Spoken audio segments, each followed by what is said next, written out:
Amém, amém. Pode sentar, gente, por favor.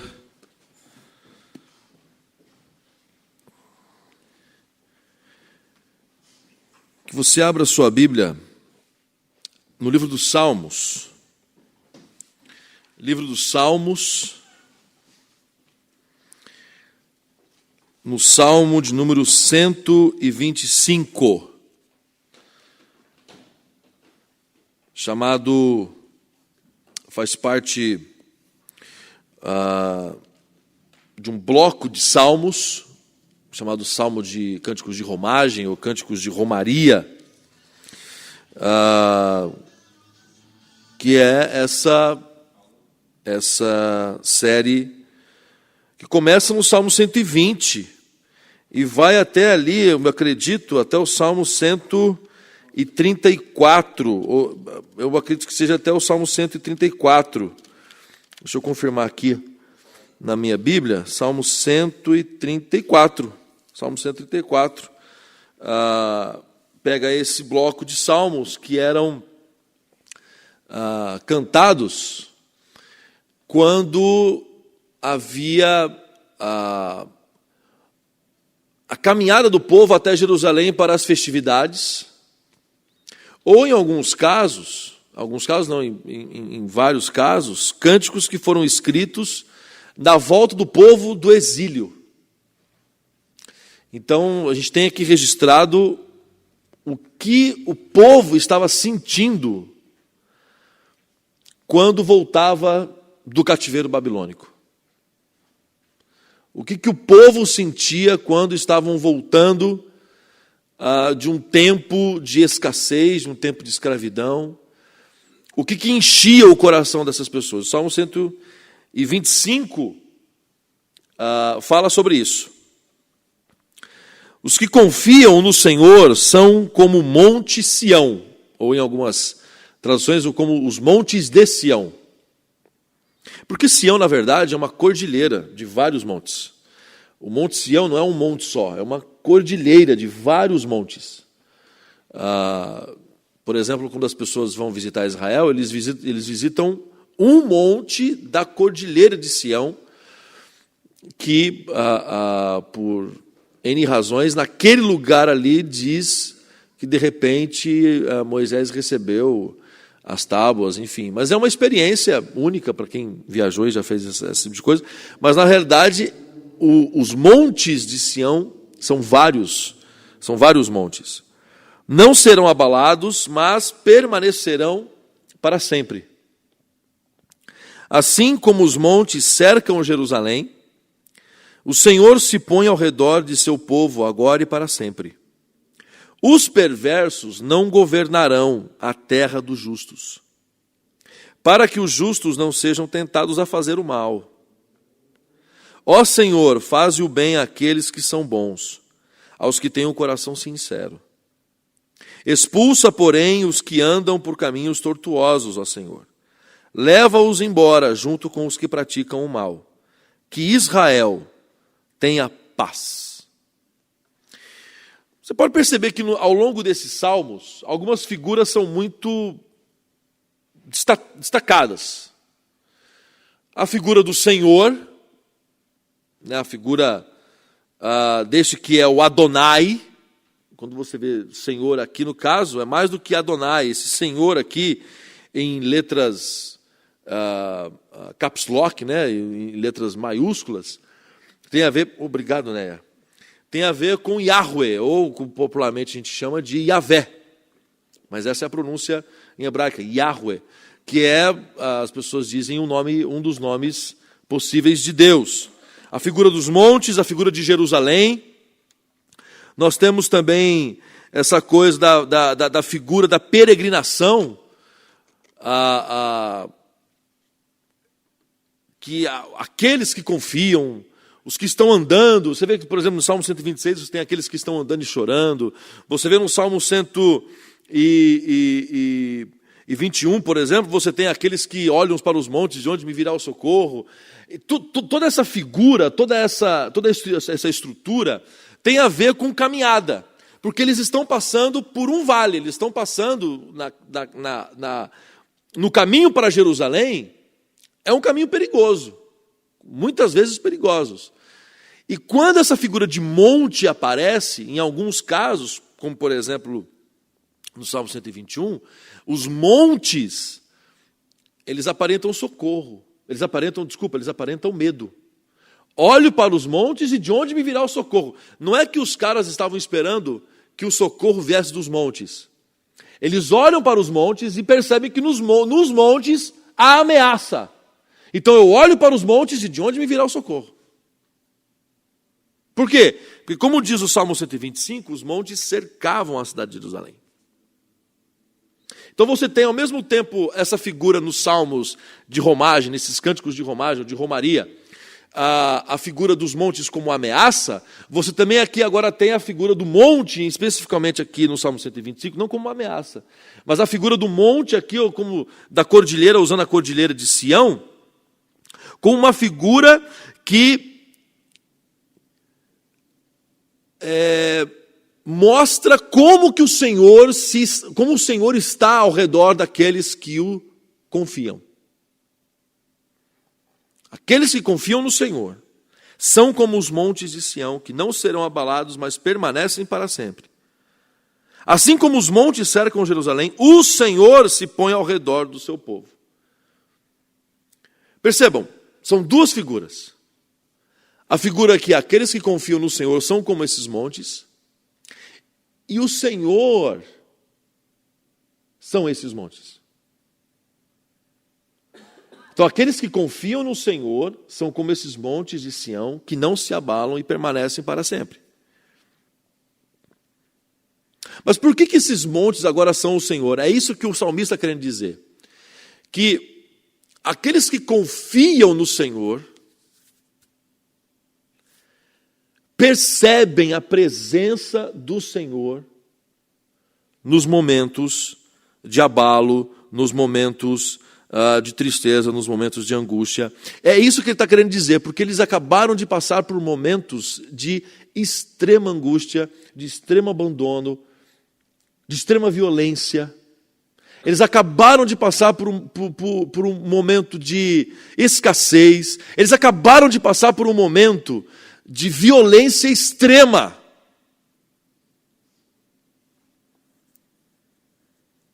Eles percebem que a única coisa a se fazer, porque eles confiaram em homens, eles confiaram em reis, eles confiaram em exércitos, eles confiaram em estratégias, e toda essa confiança se esfarelou. Porque Deus não nos convida a confiar em homens. O Senhor nos convoca a confiar nele.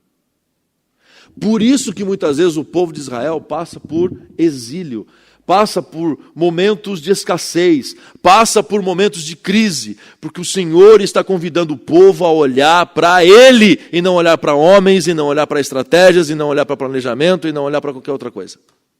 Olhar para recurso, olhar para exército, é para olhar para Ele. Talvez você esteja passando por um momento de crise na sua família, talvez você esteja passando por um momento de crise pessoal. Crise sentimental, crise financeira, crise, enfim. Pode ser qualquer uma dessas, ou pode ser todas essas de uma vez só. O que pode acontecer? Crise é o momento de Deus nos avisar, é o momento de Deus nos cutucar, é o momento... Não que Deus seja um sadomasoquista, que Ele cria a crise para que isso aconteça. Eu não acredito nesse Deus que brinca dessa maneira. Mas eu acredito que são consequências, porque é isso que Deus falou para o povo. Se vocês me seguirem, se vocês me obedecerem, vocês experimentarão o melhor desta terra. Mas se vocês insistirem em me desobedecer, vocês vão sofrer. Só que a desobediência, no caso... Porque, logicamente, parece-nos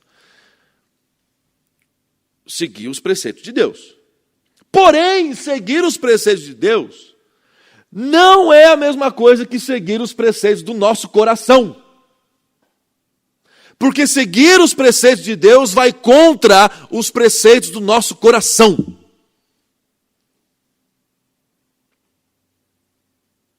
Quer ver um exemplo? A gente quer resolver a coisa na base da vingança e não na base da justiça.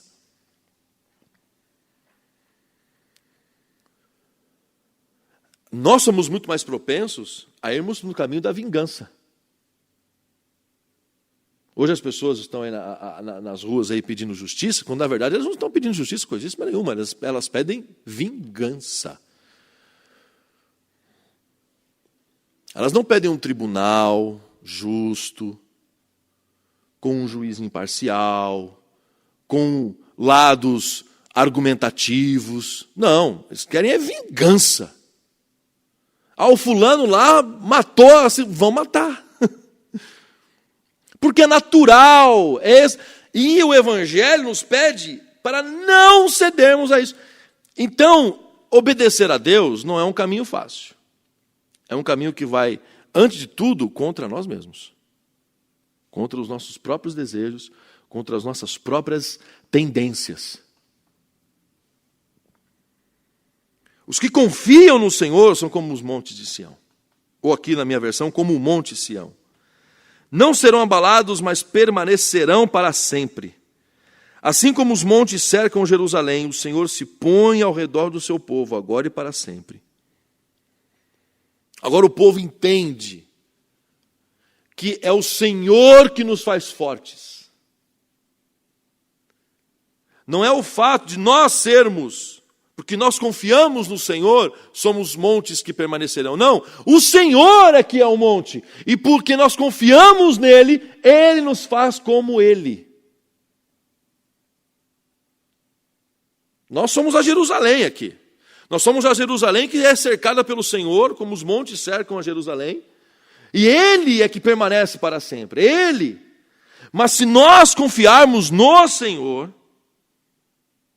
nós não seremos, porque os que confiam no Senhor não serão abalados, mas permanecerão para sempre e serão como o monte Sião.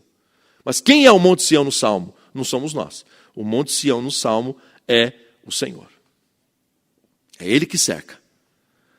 É Ele que não deixa abalar, porque se deixar, a gente abala.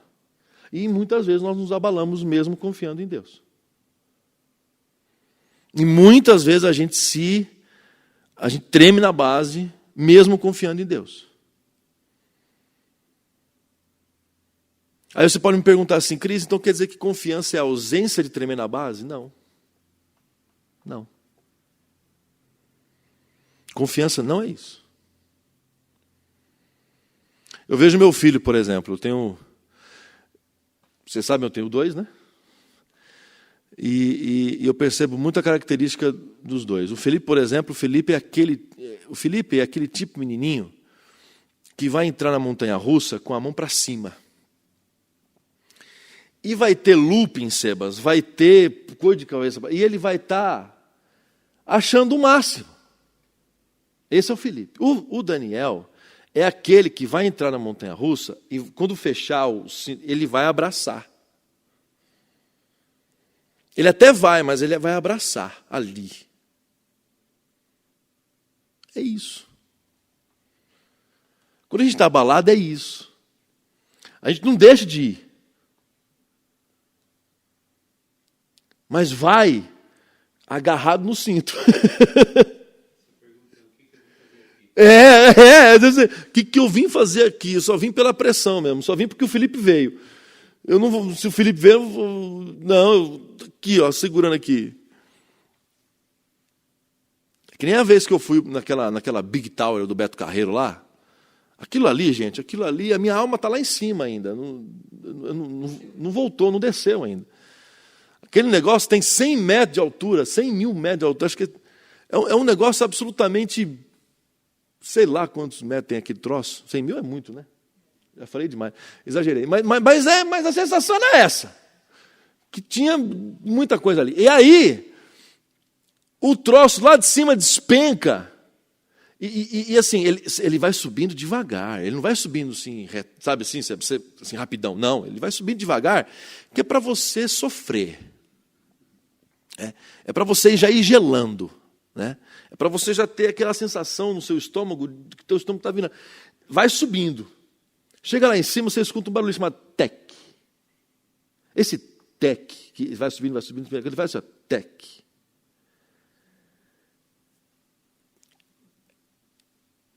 São segundos que passam que você nem percebe. Eu nem sei quantos segundos foram aquilo. Eu só sei que o negócio despencou de uma velocidade.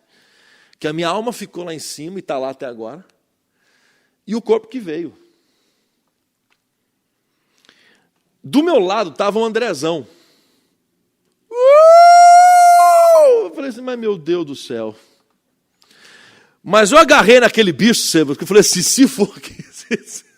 Eu agarrei naquele cinto que... O negócio desceu assim, que desce com uma velocidade, aí bum, desce muito rápido, aí bum, cai, vai descendo assim. Quando você chega no chão, você fala assim, não, meu lugar é aqui mesmo.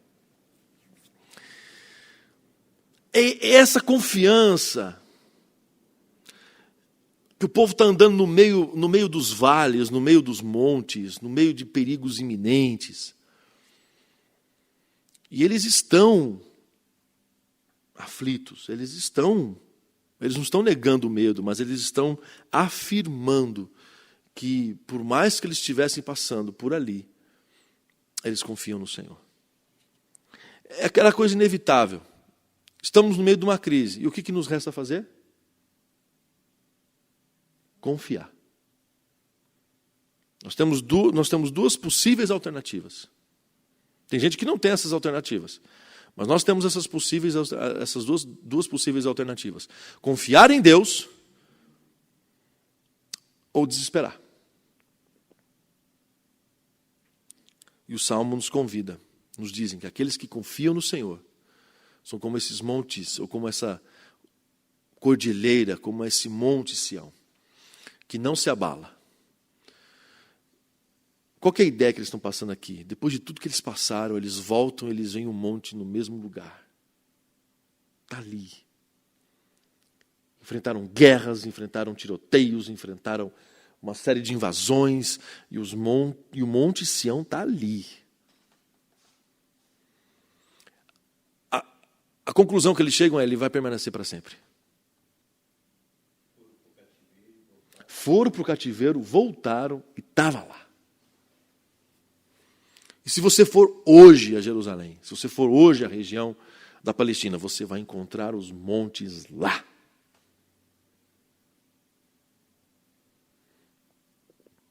E viveram o que viveram, passaram o que passaram, experimentaram o que experimentaram, e estão lá.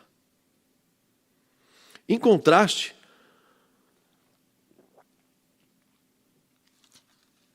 o salmista fala de um reinado onde os perversos não governarão. E por que os perversos não governarão na terra dos justos? Para que os justos não sejam tentados a fazer o mal. O que o Salmo está falando aqui? Que quando perversos governam, os justos são tentados a concordar com eles.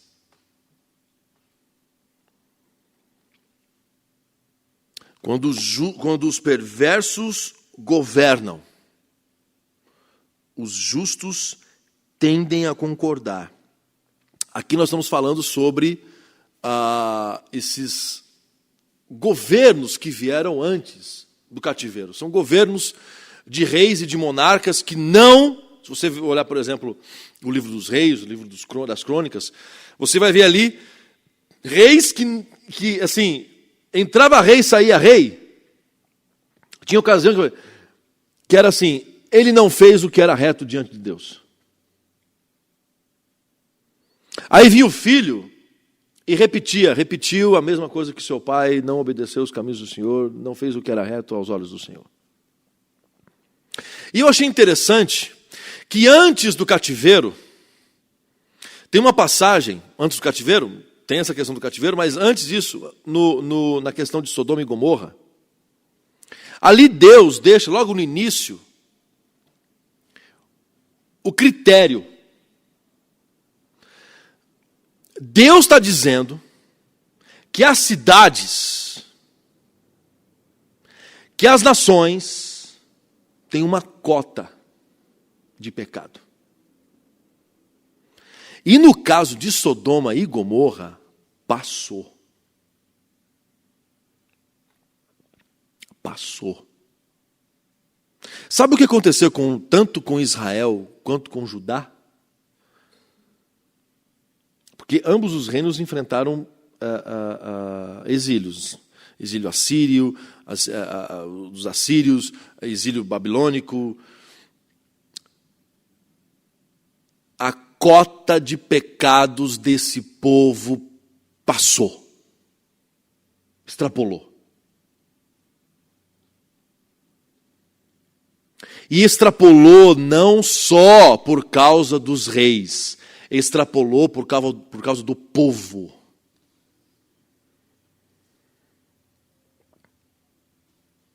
O povo adorava outros deuses, o povo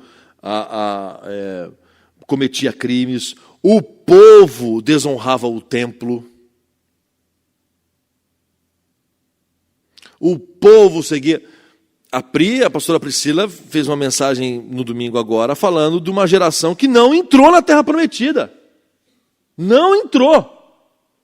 Havia uma promessa para eles, havia uma palavra de Deus para eles, que por conta da sua teimosia, murmuração, rebeldia, querer caminhar pelo seu próprio coração, pela sua própria... não entraram. Deus falou: Moisés, é o seguinte, já que você está intercedendo por eles, não vou abandonar você, só que é o seguinte, essa geração não vai entrar. Só vai entrar Josué e Calebe e a geração deles. Essa geração não vai entrar. E eles foram morrendo no deserto.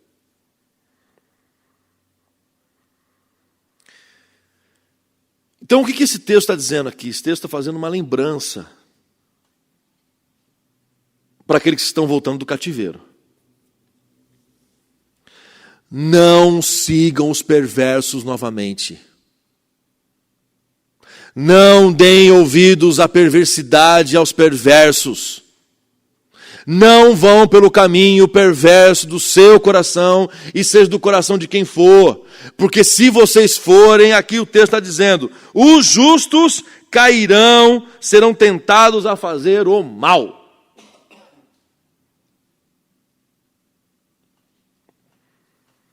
E o salmo encerra com um clamor. Ó Senhor, faze o bem àqueles que são bons, aos que têm o coração sincero. Expulsa, porém, os que andam por caminhos tortuosos, ó Senhor. Leva-os embora, junto com os que praticam o mal. Vocês conhecem aquela expressão, gato escaldado tem medo de água fria? Imagina esse povo voltando do exílio. E eles começam a perceber que no meio deles tem joio.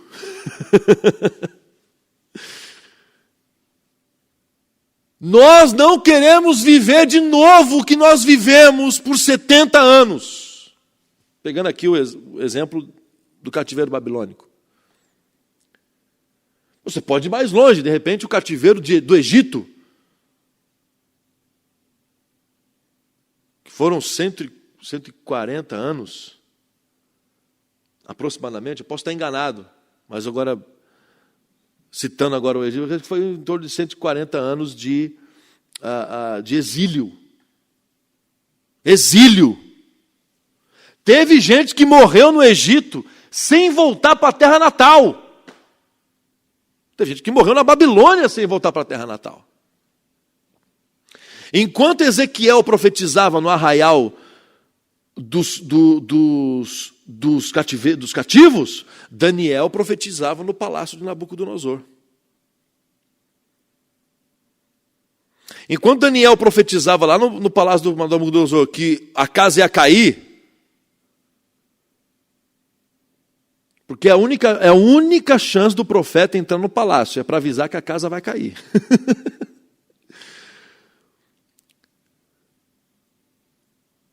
Tem Tem alguns modos que a Bíblia nos apresenta que o profeta entra dentro do palácio. A mais comum é que o profeta confronta o rei. Não há passagens em que o profeta vá lá para honrar o rei.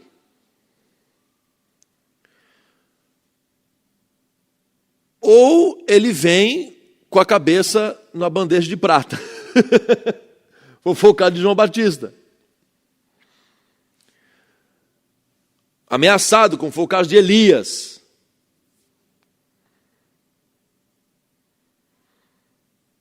Então o Daniel estava lá falando que a casa dos caras ia cair.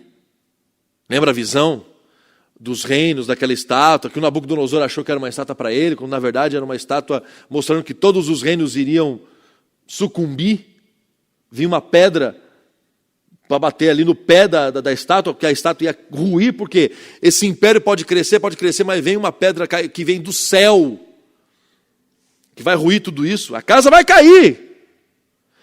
E Ezequiel falando do vale dos ossos secos, que Deus ia renovar tudo, que Deus ia renovar a esperança, que Deus ia... Enfim. Então você imagina esse povo voltando, e ainda tendo que lidar com aqueles que andavam por caminho... Tem que lidar com os teimosos, tem que lidar com aqueles que ainda com o coração endurecido, que andam por caminhos tortuosos. Eles estão pedindo aqui para Deus expulsar do meio. Eles estão orando aqui para que essas pessoas sejam levadas embora junto com aqueles que praticam o mal. Aqui é o desejo de um salmista, aqui é o desejo sincero de alguém que não quer passar por aquilo, por aquela dor novamente. Por um outro lado, no começo, aqui no verso 4, ele diz: Senhor, faze bem àqueles que são bons.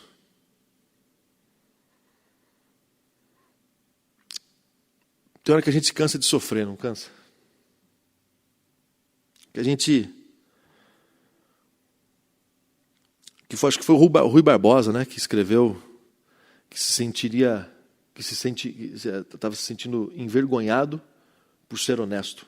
Acho que era um texto parecido com isso, né?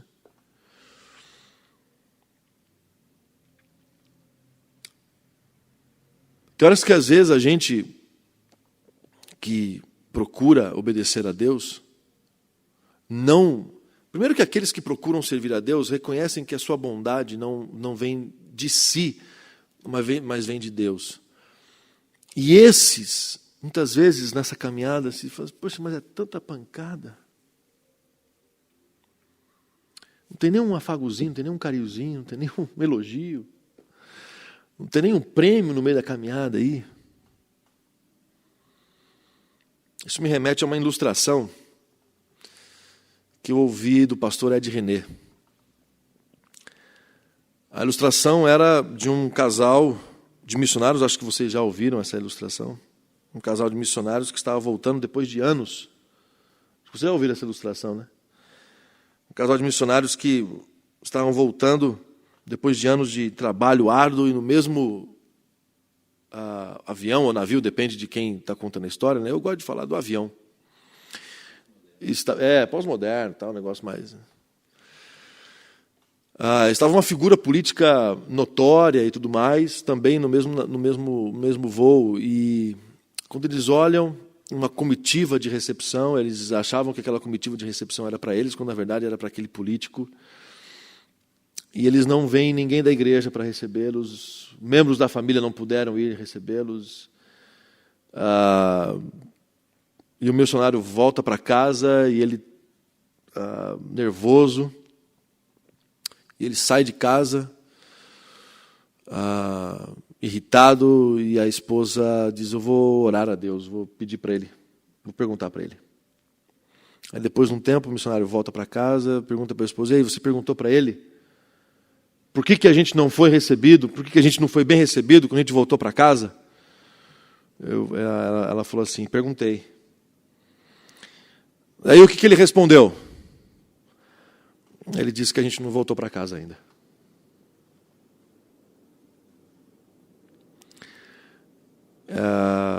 É isso. Não que a gente, na nossa consciência e no bom senso, enquanto tenhamos papéis importantes nesse contexto, que não usemos desses papéis para elogiar, para trazer um tipo de afago, mas a vida junto com Deus e seguir pelos caminhos do Senhor não são caminhos fáceis de serem perseguidos e caminhados. Nós não voltamos para casa ainda, irmãos. No dia que voltarmos, acho que talvez ali, lá no fundo ali, a gente vai poder dizer, respirando profundamente, olhando para a cara do Senhor, olhando o Senhor face a face, se o Senhor nos der graça disso, a gente vai chegar à seguinte conclusão: valeu a pena. Valeu a pena. Que Deus nos sustente. Que o Senhor sustente a sua vida, que o Senhor sustente a sua saúde, o seu coração. E lembre-se de não confiar em homens, de não confiar em sistemas, de não confiar em estratégias, mas de confiar no Senhor. Que Deus nos abençoe. Amém. Pai querido, obrigado por essa noite, obrigado pela bênção da Tua palavra e daquilo que o Senhor está nos dizendo sobre confiar no Senhor. Pai, que nós não demos ouvidos aos perversos que governam, aos perversos que pastoreiam, aos perversos que brincam com o Teu nome, aos perversos que usam do Teu nome para perpetrarem, ó Deus, costumes, ideias que não são do Teu coração. E que os nossos olhos estejam fixos no Senhor, Pai. E como orou o salmista, Pai, que a gente experimente aqui um pouquinho daquilo que nos espera na eternidade. E que o Senhor, Pai, e que só o Senhor separe o joio do trigo, que não caiba a nós fazer isso, mas que o Senhor faça essa separação. Nos leve, Pai, de volta para as nossas casas e afazeres, enfim, debaixo da Tua bênção, da Tua proteção, que jamais nos esqueçamos de confiar no Senhor. Em nome de Jesus. Amém. Deus abençoe, queridos. Um ótimo final de semana para todos, uma ótima sexta-feira. Deus os acompanhe. Boa noite.